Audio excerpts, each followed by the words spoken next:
Hello there guys, what is going on? Son of Chelsea back here again for another edition of Let's Talk Chelsea. Hope you're doing well and keeping safe on this Tuesday. We've got the Champions League game, the final group game against Zagreb tomorrow night at Stamford Bridge. No team selector for that because it's unlikely to be a usual team and it is a bit of a dead rubber game. And I wanted to make this video because there's some stuff I wanted to sort of say and some of the news stuff to cover today. So team selector will be back on Friday or Saturday, obviously for the Arsenal game, which is massive in the Premier League. And just looking at the tactical battle for that game as well. But in this news video, we will cover some new stuff. There's a couple of stories that have emerged in recent days, but I mainly want to start it. And I think the majority of the video will be about Graham Potter, the mood around Chelsea at the moment, the kind of negativity I've seen so far this season, and just, I guess, the future, because there are some things I wanted to sort of touch on, and a tweet, sort of a thread from my good friend Adam Newson that I think very much hit on a lot of good things as well. So we'll get into that straight away. Before we do, I want to ask you guys, if you haven't already, hit that subscribe button and a notification bell so you don't miss any of the uploads on the channel. Also, do me a massive favour, hit that like button. We're getting closer and closer now to that 30k goal on the channel. So if you enjoy Chelsea videos, news, reviews, previews, all that good stuff, make sure you hit that subscribe button and also that like button because it helps new people get involved with the channel. But let's talk about Graham Potter. So obviously the mood is not going to be great, and I don't expect people to be singing and dancing after we've just been battered by Brighton 4-1, obviously. And what I'm about to say is not, I think I don't like the term because I think it's very meaningless on social media when people talk about standards. I think it's a completely rubbish and meaningless term usually when it's used. I don't think it means much and has much weight to it. But obviously when we're losing to teams like Brighton 4-1, it's not a good reflection on Chelsea. It's not a good reflection on, say, the resources. Even though I do think Brighton have been a very well-run club, partly and mainly influenced by Graham Potter, his great coaching over the last few years. And listen, things haven't gone to plan this year. And I'm talking about this year because I think this is where a lot of the negativity and kind of almost exhaustion I'm feeling from Chelsea fans, at least this is my theory of it. A lot of stuff has happened in 2022. If you just take it from the start of the year, the announcement from Roman Abramovich that there was going to be a change in ownership, the sanctions that impacted the club, that was a very unique period, a slightly scary period because for a little bit it looked like Chelsea, it sounds dramatic to say may not exist anymore, but may not exist in the form we know. The takeover process, which I think engulfed all of our lives, particularly those who are covering a club like myself for weeks and weeks and weeks. That was quite a tiring process to keep ahead of and know what was going on a regular basis. The twists and turns within that process, the takeover itself, the uncertainty, players leaving, a summer that was very, very busy and chaotic. And then you get into the start of the season where we have a few bad results and Thomas Tuchel loses his job and leaves the club. And there's a massive upheaval and change. Just having one of those things in the year is massive. All of that in the space of not even 12 months is ridiculous. And I think on top of that, you have frustrations on the pitch, the feeling that Chelsea are going through a cycle of sort of repetitive results and kind of failings on the pitch. The slog for top four qualification. Will Chelsea ever get back to competing for the Premier League title? Signings coming in and not doing what we want them to, or not improving the team. I think there's a lot of that boiled up, to be honest, and that's just my theory. You guys in the comments let me know if I'm wrong and there are very specific things. But I feel a bit sorry for Graham Potter because I think he's walked into this situation where a majority of managers probably don't have to deal with that kind of environment. And I think the one thing that Tuchel very much gained when he arrived at Chelsea was he got none of that because all the games were behind closed doors. And tactically, I think it was, even though there was a lot of game time and there wasn't a lot of training time on the pitch for sort of Tuchel because there were so many games, maybe you could sort of argue the lack of influence over crowds, helped tactically to give instructions to the players. There was much more a focus on the tactical side of the game. Maybe then outside influences maybe weren't as present during that period. It's still, amazing what Tuchel did. And it probably hasn't helped Potter that his predecessor's start was just ridiculous, particularly in winning the Champions League. Obviously, he can't do that in 4 months, even though we have qualified. And I almost think that, for me, I did write about this for Football London. because people were kind of upset that it hasn't been the boost, the massive boost, despite some highs. The two AC Milan games, I think, were really impressive. I think the Salzburg performance, I think, probably needed more than a 2-1 win. There have obviously been some improvements, sure, but it hasn't quite been the rocket boost that I think people expected and are kind of used to at Chelsea. And I kind of wonder if this is the problem at Chelsea we've had of going in these cycles of being fooled into a position of strength that we're not actually at yet in terms of winning a trophy, having that boost, having that dopamine hit where we think everything's fine, the squad's actually better than it is, and we don't address longer term problems, and the league form continues to be where it is, and we consistently find ourselves in these cycles of highs and lows.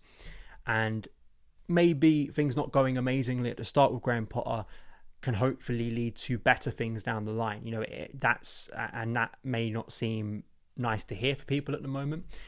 Whether Chelsea are going for a rebuild or not, I know Chelsea Youth is an account I respect, sort of really, argues against that. I think he makes some good points, considering some of the business Chelsea did over the summer. And can a club like Chelsea, with our expectations on our culture, have a rebuild? These are all very difficult things. All I can do is just look at what Graham Potter's been doing as Chelsea head coach so far. And I think, given the turmoil, given the upheaval, given what he came into, I think a squad of good players. I do reject a lot of the analysis of this squad that has got very negative very quickly, particularly on the summer signings. I found it quite astonishing how quickly everyone's just rubbished what we did in the summer. All of these players now, apparently it was a complete waste of time going and signing them, and I think that's really flippant, because the unique season, the fact that these players are into the first few months of their time at Chelsea, some of them have had injury problems, some of them, like Marc Cucurella, have had illness. It's not like we've seen nothing good from these players. So I think to make a snap judgment on the summer business, frustration obviously has always been in central midfield. It is an oversight, it is a blind spot Chelsea need to rectify. But Wesley Fofana, I think, was a good player, I think, to sign for Chelsea. He's got injured, so we haven't been able to judge him properly yet. Marc Cucurella hasn't really played as a wing-back, and hopefully Potter can maybe adjust some of that, and we see him in that role a bit more. I think most people wanted to see a Marc Cucurella profile come in to complement Ben Chilwell. That was what we were speaking about for most of last season. I think that Kalidou Koulibaly, right, isn't... Maybe you could have had a younger defender there, but I think he's a very experienced defender, and I think balancing out his performances so far, I think he's had more good performances than bad performances, in my personal opinion.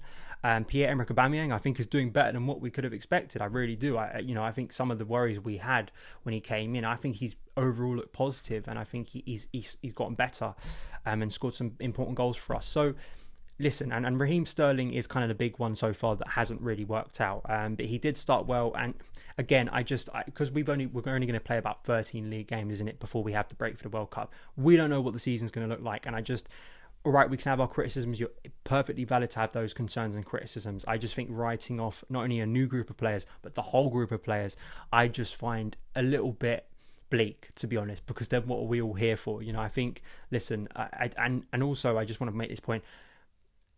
I think most of us expected a challenging season of some aspect. I think a few of us expected this season, because of the turmoil, because of some of the players had left, and particularly when you change a head coach as well, which is sort of obviously self-inflicted, you can't expect this team to be competing for the Premier League title, and that's a shame, and I don't like that reality. But it's not going to take 2 months. It's not going to be a quick fix, and that has been the problem at Chelsea, is we have gone for quick fixes. We have obsessed over small wins, or at least small runs of forms that haven't really related to massive changes in particularly our league position. And if that is going to take a longer period of time, then so be it. But I just think hopefully Chelsea can end this little run before the World Cup with some positive results, because it does feel like a lot of this season so far people have been frustrated. But are those the reasons why? Let me know in the comments below. Let's move on to some other quick news stories here. Reece James and Wesley Fofana will continue their rehabilitation programs this week in Dubai.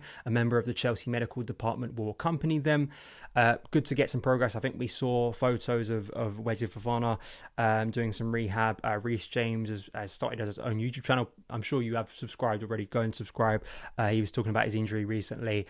It's such a shame. And listen, those are two players on the right side of Chelsea's defence that I think can make a real difference. And as I say, we cannot judge Potter, and particularly after 10 games, and that's just ridiculous, but also what this squad can be when we've had some injury problems, and that's the unfortunate and awkward thing. Is a bit like last season. You cannot make concrete conclusions about a group of players when, say, if Wesley, Fofana and Reece James remain fit, fingers crossed, touch wood, praying for the rest of this season after the World Cup, then we can make a firmer judgment. And I think both players, particularly Reece, was in astonishing form before he got injured. The other story I want to speak about here is Chelsea apparently not giving up on Arsen Zakharyan transfer as they search a vital breakthrough in talks. This is from the Zakharyan in the Evening Standard. Chelsea continue to be frustrated in their attempts to sign Russian midfielder from Dynamo Moscow. The Blues agreed a £12.6 million deal to sign the 19-year-old in the summer, but the deal collapsed due to FIFA and UEFA restrictions on signing Russian players. Zakharyan is reportedly in talks about changing his citizenship from Russian to Armenian in order to secure a move to Stamford Bridge, though the Football Federation of Armenia have denied contact with the youngster. Zakharyan is a name I know, I've seen it consistently. I've seen it in the comments of my videos when you guys have been asking about him. Not sure if he's going to sign or not. I do find this sort of project consistently buying these young players, you know, this very much feels like it fits into Carney Chukwuemeka, Cesare Casadei, Amari Hutchinson. Over the summer, Chelsea really trying to acquire these players early and hopefully bringing them into the first team picture, which is really, really positive. I mean, the fact that Carney Chukwuemeka and also now Amari Hutchinson, I mean, Hutchinson, it got forgotten over the weekend, was on the bench, and that was a really big thing, I think, personally for him, and hopefully we will see him eventually. We cannot see him, unfortunately, in the Champions League because he hasn't been registered, but I would be quite confident he's going to feature some part in the Man City League Cup game, so that's exciting, and he's been flying for the academy team at the moment. And as well, we're starting to see the bricks being put in place for Chelsea's new recruitment team, and I just find January, because it looks like Todd Bowley is still going to have that role of sort of interim sporting director, and seeing if Chelsea, if they did make mistakes over the summer, can rectify some of those in what is usually a very tricky month to do good business. I still think that Zakharyan, could be a nice talent for the future, but I think that all of the effort should be going into signing a central midfielder of some kind. That should be the big thing. But as we've seen already, Chelsea are quite willing to get deals like this done. So let's see if it can be. But that is it for today's edition of Let's Talk Chelsea. Thank you guys so much for taking the time to watch it. If you did enjoy it, hit that subscribe button and a notification bell so you don't miss any of the uploads on the channel. Follow me on Twitter at SonOfChelsea. Now, we'll see you again very soon. All the best.